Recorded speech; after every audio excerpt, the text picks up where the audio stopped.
All right, guys, so it's the holidays, and I'm going to give the slicers out there the biggest present you've ever gotten. I'm going to end that slice once and for all with this video and these drills. Welcome back to Just the Drills. All right, guys, so this video is for the slicers. I'm going to take you through some of my drills that will get rid of that problem forever. Now, I've talked about path control and giving you drills to control path. I've given you face control drills before. This week, I'm going to take you through all the drills you need to take care of that problem. So most slicers have major issues with path, cutting across. Sometimes it can be in to out, but the major reason for that curve is the fact that the club face is open to that path when it's coming into impact every time. So Max and I are going to give you some great drills to clean that up.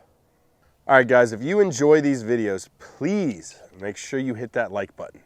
If you don't mind, hit the sub button. And definitely leave me a comment. I will get you all the drills that you need if you tell me what's wrong with your golf game. All right, guys, so the first drill we are going to approach is a face control drill. Now, I've posted this before, and it's probably my favorite drill for the person who has any trouble either hooking it or slicing it, okay? Learning how to get some forward shaft lean and match that grip up through impact. Now, if we look at golfers, we understand that there is going to be a certain amount of rate of closure to that club face in the downswing.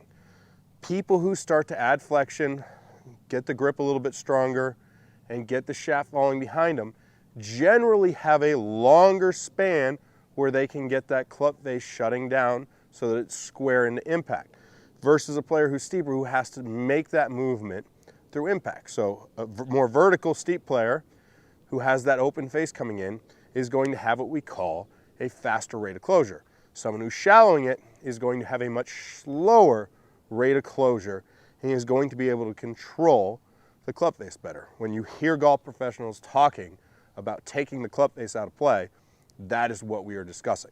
So I'm going to have Max do a little drill where we just punch some golf balls so we can really feel what the club face is looking like as we work through impact. So go ahead and set up to an imaginary ball there. Now, we're going to take this club head back, and we are first going to get some flexion out of that lead wrist. So the wrist is bowing down to the golf ball in this situation. Now from there, Max is going to feel his body turns the club back and just go ahead and rotate through.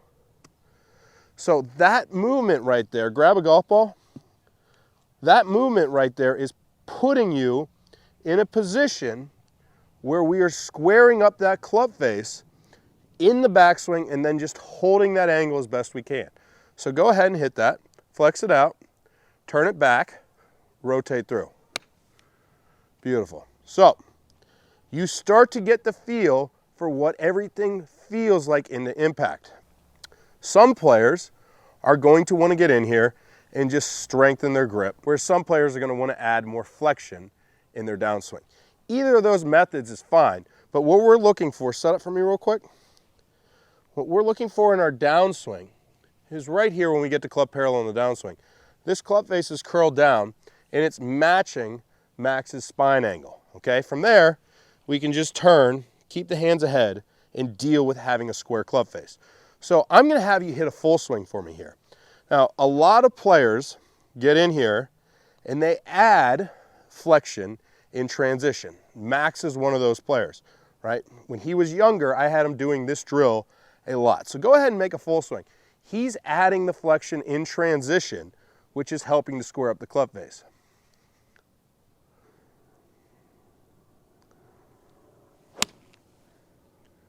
Beautiful. So that's the movement that we're trying to get. That flexion out of him or getting that wrist set earlier. Whichever one you prefer and whichever one you feel comfortable with will help you control that club face through impact. Do that little halfer drill, get the feeling in your downswing of a slower rate of closure, and get everything in a position where you control the club face. All right, if you are a player who struggles with the path aspect of it, you get that path cutting across, you're the over-the-top golfer. This is one of my favorite drills. You see me do it with a lot of beginners. So I've always found that if a player just cuts across and has the major left path, it's easier to get them completely on the other side of the spectrum flipping it, dumped under, and then move them back to a more neutral position versus trying to slowly move them towards the position we're looking for. So we are going on the full opposite end of the spectrum here with this. So go ahead and set up here. Now I tilt these sticks down about 20 degrees for most players. I can go more if I want, but that's a pretty good position right there. So go ahead and hit one. Now Max is going to be forced more inside here in this backswing and more out, really flipping at that golf ball through impact. When he hits that shot, as you can see there, that is a pretty sizable hook, okay? So one thing players can feel when they're really trying to change their motion is that they're getting a big flip through impact, right? Really feel the hands release in order to put yourself in a position where you're getting that ball to hook versus seeing that slice that you're so used to, right? I think these two drills combined are the keys to putting a player where they end their slice.